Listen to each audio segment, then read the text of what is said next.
যুবক রুটি বানায় আর পরে আস্তাগফিরুল্লাহ, রুটির দলা বানায় পরে আস্তাগফিরুল্লাহ, খামির বানায় আর পরে আস্তাগফিরুল্লাহ, রুটি নিয়ে উনুনের ভিতরে চুলার ভিতরে সেকা দেয় আর পরে আস্তাগফিরুল্লাহ, দোকানদারের কাছে কেউ আসলেই সে রুটি দেয় আর পরে আস্তাগফিরুল্লাহ, ক্রেতার কাছ থেকে টাকা নিয়ে ক্যাশ বক্সে রাখে আর কি পড়ে, আবার রুটি বানানো শুরু করে আর কি পড়ে, খালি এইটাই পড়তেছে। ইমাম আহমদ ইবনে হাম্বল তো অবাক, কিরে এটা আবার কেমন যুবক, খালি আস্তাগফিরুল্লাহ। উনি প্রশ্ন করলেন, যুবক ঘটনা কি? আসার পর থেকেই তোমার দেখতেছি তুমি রুটি বানাও, রুটি বিক্রি করো আর পড়ো আস্তাগফিরুল্লাহ, মালাকা ইয়া শাবাব। যুবক বলে, আস্তাগফিরুল্লাহ আমার সবচেয়ে বেশি পছন্দের আমল, আমি সব সময় আঠার মতো ইস্তেগফারের সাথে লেগে থাকি আর সব সময় পড়তে থাকি আস্তাগফিরুল্লাহ, আর এর বদৌলতে আল্লাহ আমারে মুস্তাজাবুদ দাওয়া বানিয়ে দিয়েছে।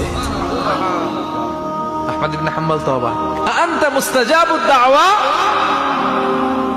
তুমি মুস্তাজাবুদ দাওয়া রুটিওয়ালা? আমি এত বছর হাদিস পড়াই, আমিও তো মুস্তাজাবুদ দাওয়া না, আর তুমি রুটি বেচো বাজারে, তুমি মুস্তাজাবুদ দাওয়া, তুমি দোয়া করলে সব কবুল হয়ে যায়?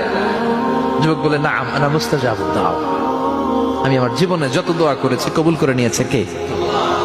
সব দোয়া কবুল করে নিয়েছে আল্লাহ, একটা দোয়া ছাড়া। কয়টা? আহমদ ইবনে হাম্বলের কৌতূহল, কিউরিসিটি আরো বেড়ে